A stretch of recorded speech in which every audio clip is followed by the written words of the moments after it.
Libro 1. De las causas del progreso en la capacidad productiva del trabajo y de la forma en que su producto se distribuye naturalmente entre las distintas clases del pueblo. Capítulo 5. Del precio real y nominal de las mercancías, o de su precio en trabajo y su precio en moneda. Toda persona es rica o pobre según el grado en que pueda disfrutar de las cosas necesarias, convenientes y agradables de la vida.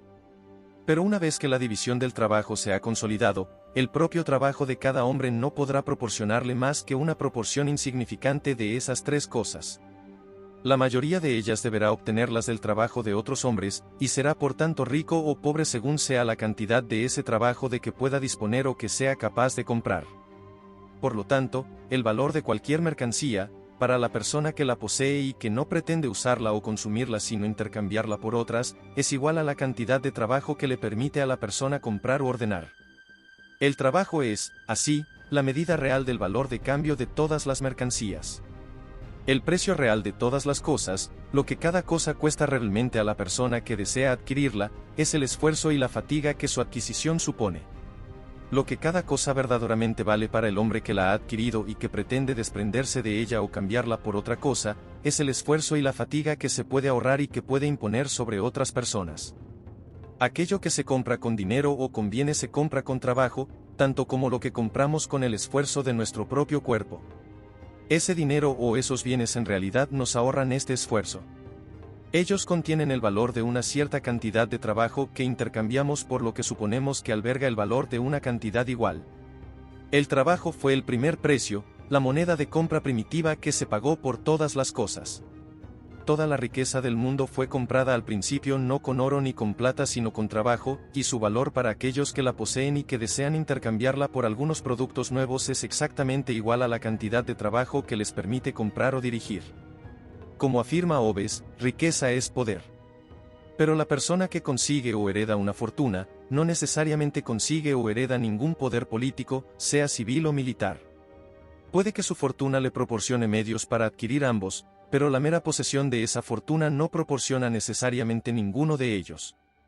Lo que sí confiere esa fortuna de forma directa e inmediata es poder de compra, un cierto mando sobre el trabajo, o sobre el producto del trabajo que se halle entonces en el mercado. Y la fortuna será mayor o menor precisamente en proporción a la amplitud de ese poder, o a la cantidad del trabajo de otros hombres o, lo que es lo mismo, al producto del trabajo de otros hombres, que permita comprar o controlar.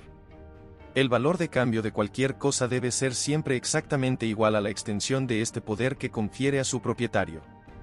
Pero aunque el trabajo es la medida real del valor de cambio de todas las mercancías, no es la medida con la cual su valor es habitualmente estimado. Es con frecuencia difícil discernir la proporción entre dos cantidades distintas de trabajo. El tiempo invertido en dos tipos diferentes de labor no siempre bastará por sí solo para determinar esa proporción. Habrá que tener en cuenta también los diversos grados de esfuerzo soportado y destreza desplegada.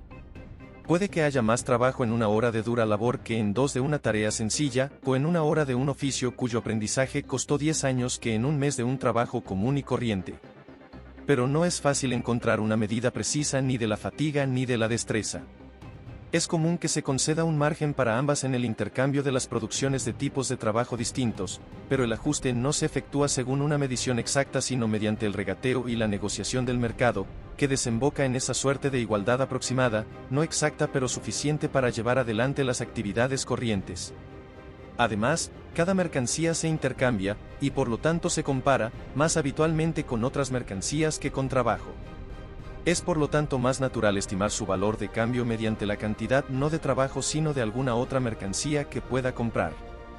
Asimismo, la mayoría de las personas entienden mejor lo que significa una cantidad de una mercancía concreta que una cantidad de trabajo.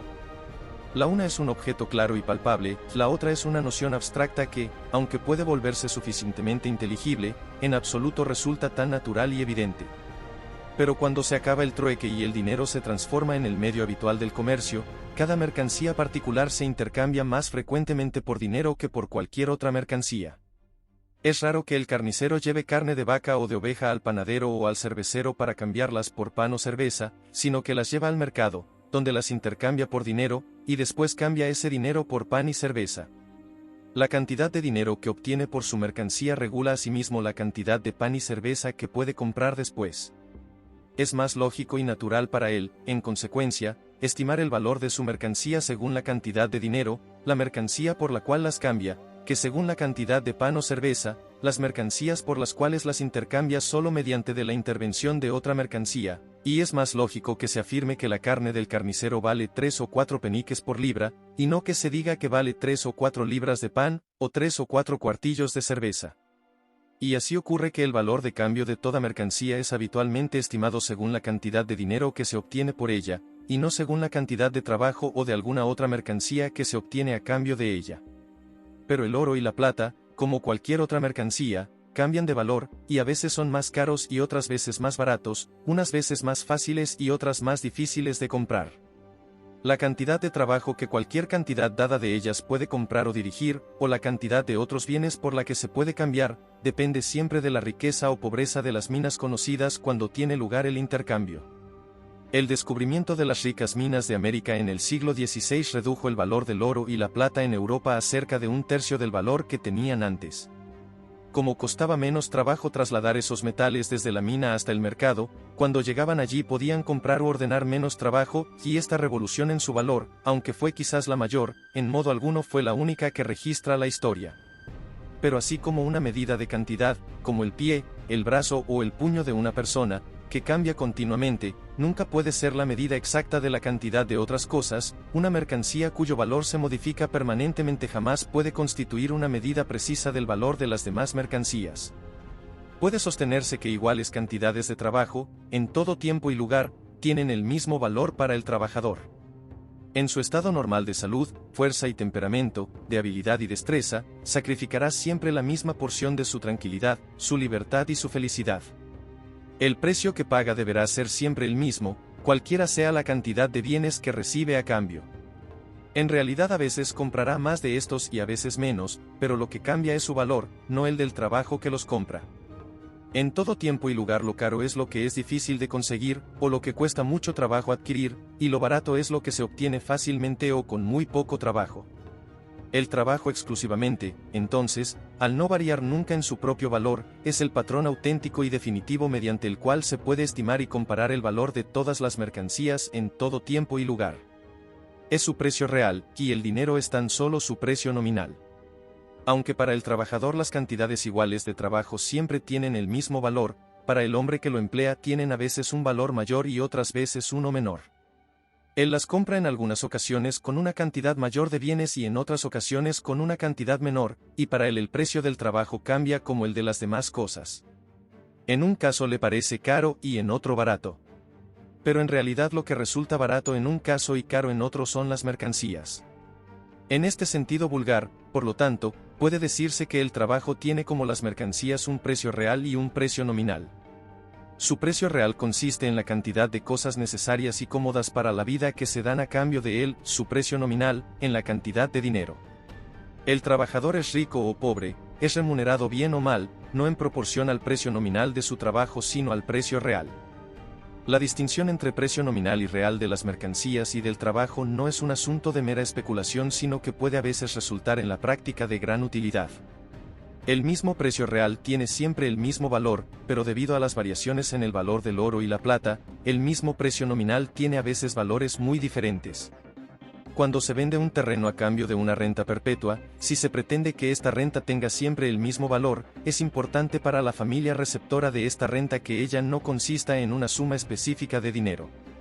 En tal caso su valor sería susceptible de modificaciones de dos tipos distintos: primero, las que surgen de las diferentes cantidades de oro y plata que en diversas épocas tienen las monedas de una misma denominación, y segundo, las que se originan en los distintos valores que en momentos diferentes tienen las mismas cantidades de oro y plata. Los príncipes y estados soberanos han creído con frecuencia que su interés temporal era disminuir la cantidad de metal puro contenido en sus monedas, pero muy rara vez han creído que era su interés el aumentarla. Por eso la cantidad de metal de las monedas, pienso que en todos los países, ha bajado casi sin interrupción, y casi nunca ha subido. Esas variaciones, por consiguiente, han tendido casi siempre a disminuir el valor de una renta monetaria. El descubrimiento de las minas de América rebajó el valor del oro y la plata en Europa. Se supone habitualmente pero a mi juicio sin pruebas definitivas, que esa disminución todavía prosigue y que es probable que continúe durante mucho tiempo. Con este supuesto, entonces, es más verosímil que esas variaciones disminuyan el valor de una renta monetaria y no que la incrementen, incluso aunque fuese estipulado que se pague no en una cantidad dada de moneda acuñada de una denominación determinada, por ejemplo, en tantas libras esterlinas, sino en tantas onzas bien de plata pura o de plata de una cierta ley.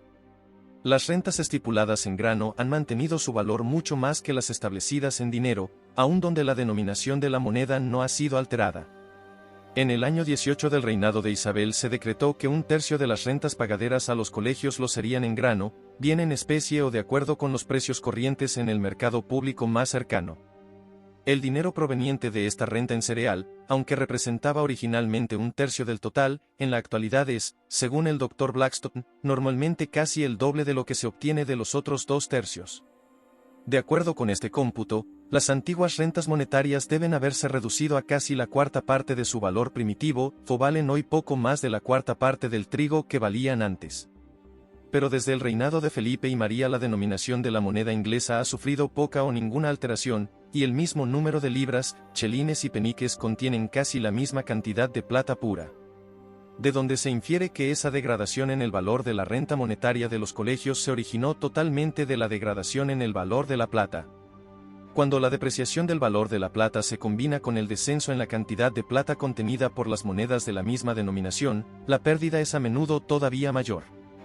En Escocia, donde la denominación de la moneda ha experimentado aún mayores alteraciones que la de Inglaterra, y en Francia, donde los cambios son incluso más intensos que en Escocia, algunas rentas antiguas, que originalmente eran de un valor considerable, han sido reducidas de esta forma virtualmente a nada. En momentos distintos se comprarán cantidades iguales de trabajo con cantidades iguales de cereal, la subsistencia del trabajador, más que con cantidades iguales de oro y plata, y quizás de cualquier otra mercancía. Por lo tanto, las mismas cantidades de cereal tendrán en épocas diferentes aproximadamente el mismo valor real, o permitirán a su propietario adquirir o dirigir aproximadamente la misma cantidad del trabajo de otras personas. Lo harán, como he dicho, de forma más aproximada que cantidades iguales de prácticamente cualquier otra mercancía, pero ni siquiera las cantidades iguales de cereal lo harán de forma exactamente igual. La subsistencia del trabajador, o el precio real del trabajo, es muy diversa según cambian los tiempos, como procuraré demostrar más adelante, es más copiosa en una sociedad que progresa hacia la riqueza que en una que permanece estacionaria, y más en una estacionaria que en una decadente. Cualquier otra mercancía en cualquier momento dado comprará una cantidad de trabajo mayor o menor en proporción a la cantidad de alimentos que con ella se puedan adquirir. Una renta estipulada en cereal, entonces, es susceptible de variación solo por los cambios en la cantidad de trabajo que puede adquirir una cantidad dada de cereal. Pero una renta fijada en cualquier otra mercancía está expuesta no solo a las variaciones en la cantidad de trabajo que puede comprar una cantidad dada de cereal, sino a las variaciones en la cantidad de cereal que pueda comprar cualquier cantidad dada de dicha mercancía.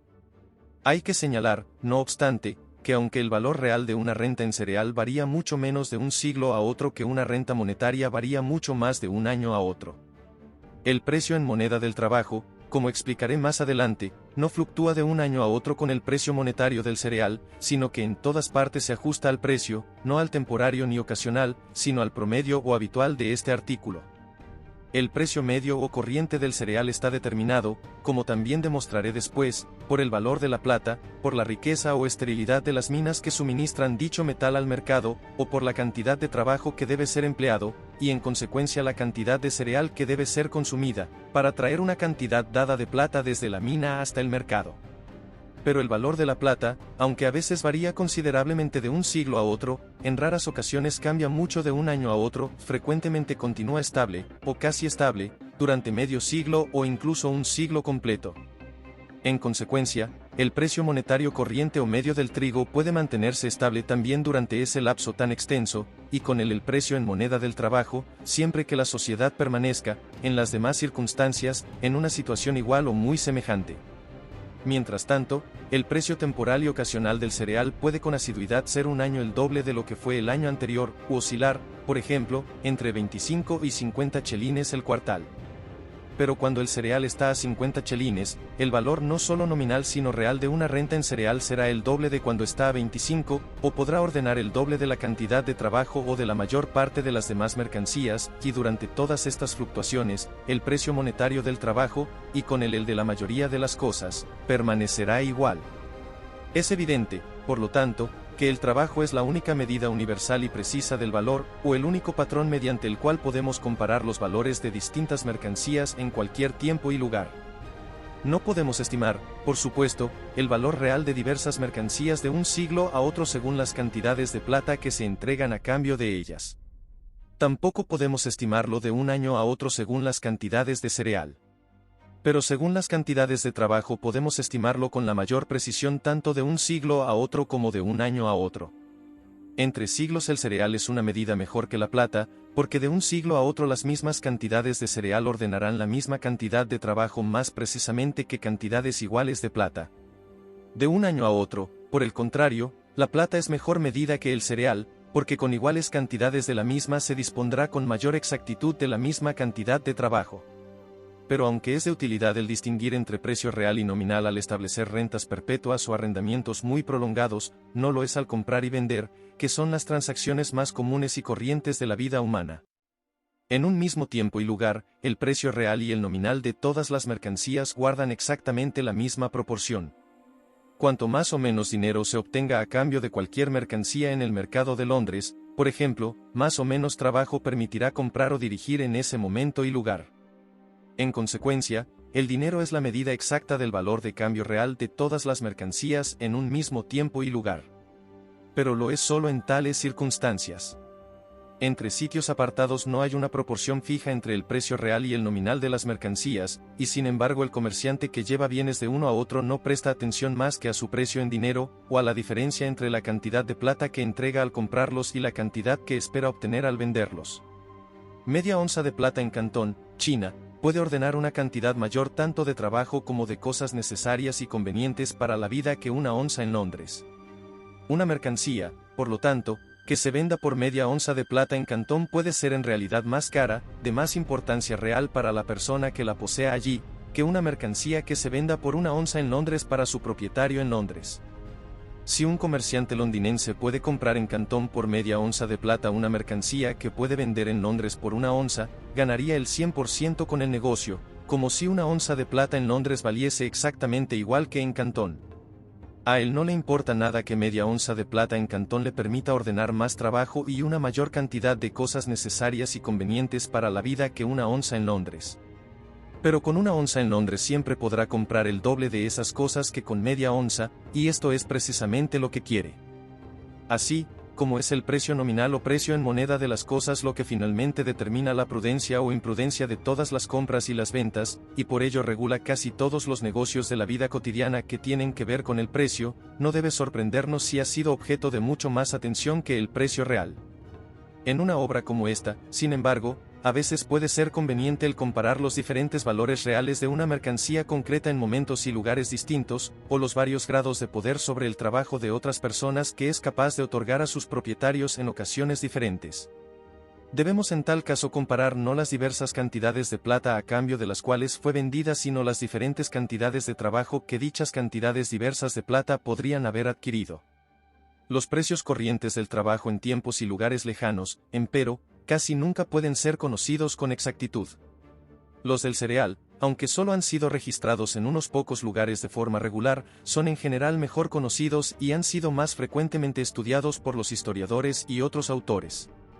Deberemos generalmente, entonces, contentarnos con ellos, no porque siempre estén en exactamente la misma proporción que los precios corrientes del trabajo, sino porque son la aproximación más cercana que podemos tener a esa proporción. Tendré oportunidad más adelante de formular bastantes comparaciones de esta índole. Con el progreso de la industria, las naciones comerciales han creído conveniente el acuñar varios metales en forma de moneda, el oro para los pagos más grandes, la plata para los moderados, y el cobre o algunos metales ordinarios para los pagos más pequeños. Pero siempre han considerado solo a uno de estos metales como una mejor medida del valor que los otros dos, y la preferencia se ha inclinado generalmente por el metal que utilizaron primero como instrumento del comercio. comenzaron a emplearlo como patrón cuando no tenían otra moneda, y por regla general continuaron después aun cuando la necesidad no fuera ya la misma. Se dice que los romanos no tenían más que moneda de cobre hasta 5 años antes de la Primera Guerra Púnica, cuando acuñaron plata por primera vez. Y así el cobre continuó siempre siendo la medida del valor en esa república. Todas las cuentas en Roma y los valores de todas las propiedades se calculaban en haces y sestercios. El as fue siempre el nombre de una moneda de cobre. La palabra sestercio significa 2 haces y medio. Por lo tanto, aunque el sestercio fue originalmente una moneda de plata, su valor fue estimado en cobre. En Roma, cuando una persona debía una gran suma de dinero, se decía que tenía una gran cantidad de cobre ajeno. Las naciones nórdicas que se establecieron sobre las ruinas del Imperio Romano recurrieron a las monedas de plata desde sus primeros asentamientos, y durante siglos no conocieron las monedas ni de oro ni de cobre. Hubo monedas de plata en Inglaterra en tiempo de los sajones, pero se acuñó muy poco oro hasta la época de Eduardo III, y ningún cobre hasta la de Jacobo I. En Inglaterra, por tanto, y creo que por la misma razón en todas las otras naciones modernas de Europa, todas las cuentas son llevadas y los valores de todos los bienes y todas las propiedades son generalmente computados en plata, y cuando deseamos expresar la suma de la fortuna de una persona rara vez hablamos de las guineas sino de las libras esterlinas que suponemos se darían a cambio de ella. Al principio, en todos los países un pago de curso legal solo podía efectuarse en la moneda del metal particularmente considerado como patrón o medida del valor. En Inglaterra el oro no fue considerado de curso legal durante mucho tiempo después de haber sido acuñado como moneda. La proporción entre los valores de las monedas de oro y la plata no fue estipulada por ley ni declaración oficial alguna, y se dejó que la determinara el mercado. Si un deudor ofrecía pagar en oro, el acreedor podía o bien rechazar esta forma de pago totalmente, o bien aceptarla con una valoración del oro que él y su deudor acordasen. El cobre no es actualmente de curso legal, salvo cuando se cambia por moneda de plata fraccionaria. En tales circunstancias, la distinción entre el metal que era el patrón y los que no lo eran representaba bastante más que una distinción nominal. Con el transcurso del tiempo, y a medida que la gente se familiarizó con el empleo de diferentes metales acuñados, y apreció por ello mejor la proporción entre sus valores respectivos, en la mayoría de los países se ha creído conveniente fijar esa proporción, y estipular mediante una ley pública que una guinea, por ejemplo, de determinado peso y ley, se deberá cambiar por 21 chelines, o tendrá capacidad liberatoria legal de una deuda de tal monto. En este estado de cosas, y en tanto perdure cualquier proporción regulada de esa suerte, la distinción entre el metal que es el patrón y el que no lo es resulta poco más que una distinción nominal. Pero como consecuencia de cualquier cambio en esta proporción regulada, la distinción nuevamente se vuelve, o al menos parece volverse, algo más que nominal. Si el valor establecido de una guinea, por ejemplo, fuese reducido a 20 o aumentado a 22 chelines, y todas las cuentas se llevaran y casi todas las obligaciones por deuda se expresaran en moneda de plata, la mayor parte de los pagos en cualquiera de los casos se saldarían con la misma cantidad de moneda de plata que antes, pero requerirían muy diversas cantidades de moneda de oro, mayores en un caso y menores en el otro. El valor de la plata parecería más invariable que el del oro. La plata parecería medir el valor del oro, pero el oro no el de la plata. El valor del oro parecería depender de la cantidad de plata, y el de la plata no depender de la cantidad de oro por la que se intercambiaría. Esta diferencia, empero, derivaría totalmente de la costumbre de llevar las cuentas y de expresar el monto de todas las sumas grandes y pequeñas en moneda de plata y no de oro. Uno de los billetes del señor Drummond de 25 o 50 guineas aún valdría, después de una alteración de ese tipo, 25 o 50 guineas como antes. Después de tal modificación valdría la misma cantidad de oro que antes, pero unas cantidades muy distintas de plata. Al hacer efectivo ese billete, el valor del oro parecería más invariable que el de la plata. El oro parecería medir el valor de la plata, y la plata no el del oro. Si la costumbre de llevar las cuentas y expresar los pagarés y otras obligaciones monetarias de esta forma se transforma alguna vez en general, será el oro y no la plata el considerado como el metal patrón o medida del valor. En la práctica, durante la permanencia de cualquier proporción regulada entre los valores respectivos de los diferentes metales acuñados, el valor del metal más precioso determina el valor de todas las monedas. 12 peniques de cobre contienen media libra verdepoís de cobre, no de la mejor calidad, que antes de ser acuñado rara vez vale más de 7 penique de plata. pero como por ley 12 de tales peniques deben intercambiarse por un chelín, se considera en el mercado que valen un chelín, y se puede obtener en cualquier momento por ellos un chelín. Incluso antes de la última reforma de la acuñación del oro en Gran Bretaña, el oro, o al menos el que circulaba en Londres y sus alrededores, estaba en general menos devaluado con relación a su peso legal que la mayor parte de la plata. 21 chelines gastados y lisos eran considerados equivalentes a una guinea, que acaso estaba también gastada y lisa, pero rara vez tanto. Las últimas reglamentaciones han llevado a la moneda de oro tan cerca de su peso legal como es posible llevar a la moneda de cualquier nación, y la orden de no recibir oro en las oficinas públicas si no es por peso probablemente lo preservará en tanto continúen esas reglamentaciones en vigor. La moneda de plata prosigue en el mismo estado depreciado y desgastado que antes de la reforma en la acuñación del oro. Pero en el mercado 21 chelines de esta devaluada moneda de plata todavía se considera que valen una guinea de esa excelente moneda de oro. La reforma de la moneda de oro evidentemente ha elevado el valor de la moneda de plata por la que se intercambia. En la Casa de la Moneda Inglesa con una libra de peso en oro se acuñan 44 guineas y media, lo que a 21 chelines la guinea es igual a 46 libras, 14 chelines y 6 peniques. Por lo tanto, una onza de ese oro acuñado vale 3 libras 17 chelines 10 peniques y medio en plata. En Inglaterra no se paga ningún derecho ni señoreaje por la acuñación, y el que lleva un peso de una libra o de una onza en barras o pasta de oro de ley a la Casa de la Moneda recibe un peso de una libra o de una onza en oro acuñado, sin ninguna deducción. 3 libras, 17 chelines y 10 peniques y medio, así, es el precio de acuñación del oro en Inglaterra, o la cantidad de oro acuñado que la Casa de la Moneda entrega a cambio de oro normal en barras. Antes de la reforma de la moneda de oro, el precio del oro en pasta en el mercado había sido durante muchos años superior a 3 libras 18 chelines, a veces a 3 libras 19 chelines y con frecuencia superior a 4 libras la onza. Es probable que esta suma, en las monedas de oro desgastadas, rara vez contuviese más de una onza de oro normal. Desde la reforma, el precio de mercado del oro normal en barras en pocas ocasiones supera las 3 libras 17 chelines 7 peniques la onza. Antes de la reforma, el precio de mercado siempre estaba más o menos por encima del precio de acuñación, desde la reforma ha estado permanentemente por debajo.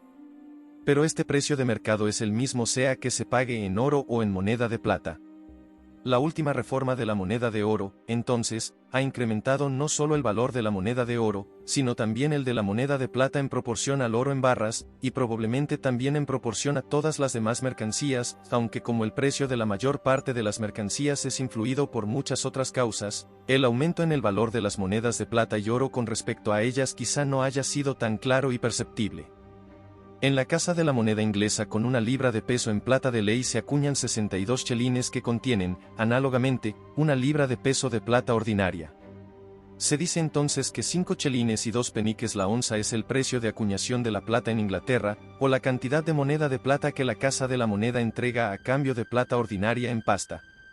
Antes de la reforma de la moneda de oro, el precio de mercado de la plata normal en barras era, según los momentos, de 5 chelines y 4 peniques, 5 chelines y 5 peniques, 5 chelines y 6 peniques, 5 chelines y 7 peniques, y con alguna frecuencia hasta 5 chelines y 8 peniques la onza. El precio más corriente parece haber sido 5 chelines y 7 peniques.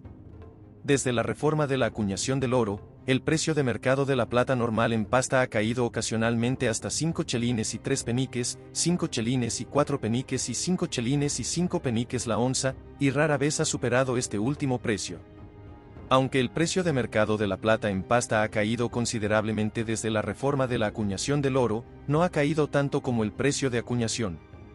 En la proporción entre los diferentes metales acuñados en Inglaterra, así como el cobre es apreciado muy por encima de su valor real, la plata es apreciada algo por debajo del mismo. En el mercado europeo, en las monedas francesas y holandesas, una onza de oro de ley se cambia por unas 14 onzas de plata de ley. En moneda inglesa, se cambia por unas 15 onzas, es decir, por más plata de la que vale según las estimaciones más comunes en Europa. Pero así como el precio del cobre en barras no aumenta, ni siquiera en Inglaterra, por el elevado precio del cobre en la moneda inglesa, el precio de la plata en pasta no se reduce por la baja estimación de la plata en la moneda inglesa. La plata en pasta aún conserva su adecuada proporción con el oro, y por la misma razón que los lingotes de cobre la mantienen con la plata. Después de la reforma de la acuñación de la plata durante el reinado de Guillermo III, el precio de la plata en pasta siguió algo por encima del precio de acuñación. El señor Lac imputó este precio más alto al permiso para exportar plata en barras y a la prohibición de exportar plata en monedas. Adujo que esa autorización para exportar hacía que la demanda de plata en barras fuese mayor que la demanda de plata en monedas. Pero el número de personas que desean monedas de plata para su utilización cotidiana en compras y ventas locales es seguramente muy superior al que quienes desean plata en bruto, sea para exportarla o para cualquier otro propósito. Existe hoy un permiso similar para exportar oro en pasta y una prohibición semejante de exportar monedas de oro, y sin embargo el precio del oro en bruto ha caído por debajo del precio de acuñación. Pero en la moneda de plata inglesa ocurría entonces que la plata, de forma parecida a lo que sucede hoy, estaba subvalorada en proporción al oro, y la moneda de oro, que entonces no se pensaba que requiriese reforma alguna, regulaba en esa época, igual que ahora, el valor real de todas las monedas. Así como la reforma de la moneda de plata no redujo entonces el precio de la plata en pasta al precio de acuñación, no es muy probable que una reforma parecida lo redujese hoy. Si la moneda de plata retornase tan cerca de su peso legal como la de oro, es probable que una guinea, según las proporciones actuales, se cambiase por más plata acuñada que en pasta. Si la moneda de plata contuviese todo su peso legal, habría en ese caso un beneficio a obtener fundiéndola, para vender primero la pasta a cambio de monedas de oro, e intercambiar después este oro acuñado por plata acuñada, que se llevaría a la fundición nuevamente. Una modificación en la proporción actual parece ser el único método de prevenir estos inconvenientes.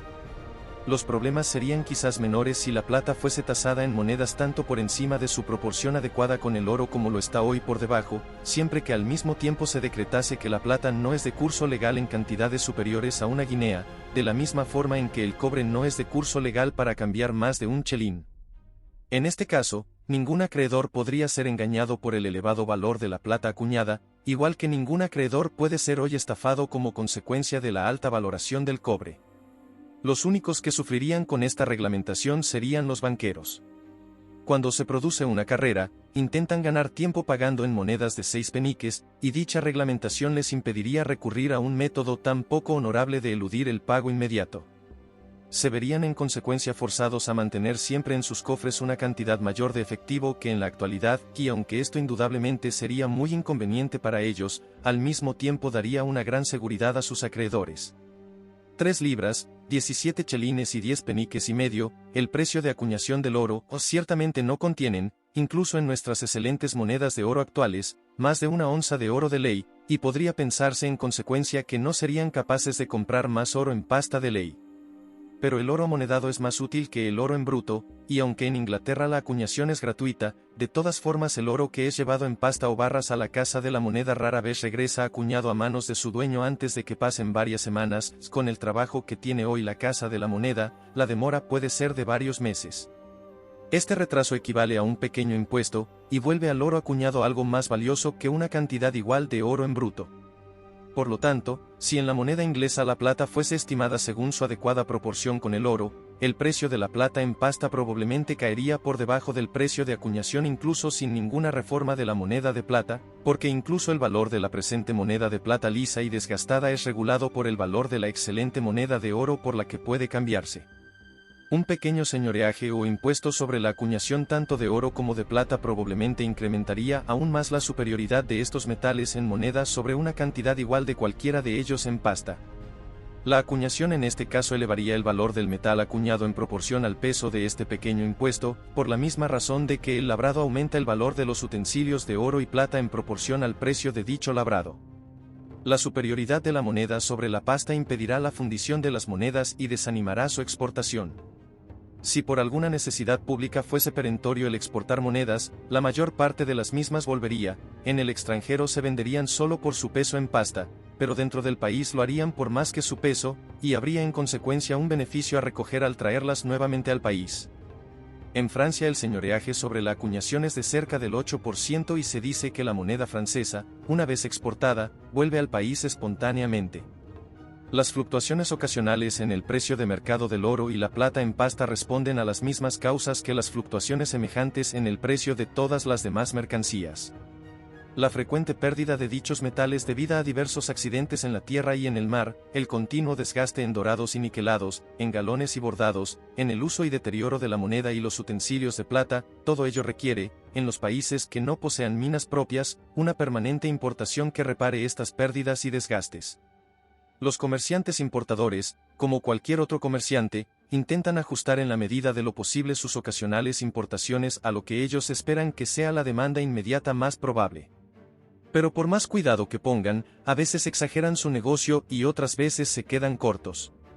Cuando importan más metal del que se demanda, más que incurrir en el riesgo y los inconvenientes de reexportarlo nuevamente, están a veces dispuestos a vender una parte por algo menos que el precio corriente o medio. Por otro lado, cuando importan menos de lo que se demanda, obtienen algo más que ese precio.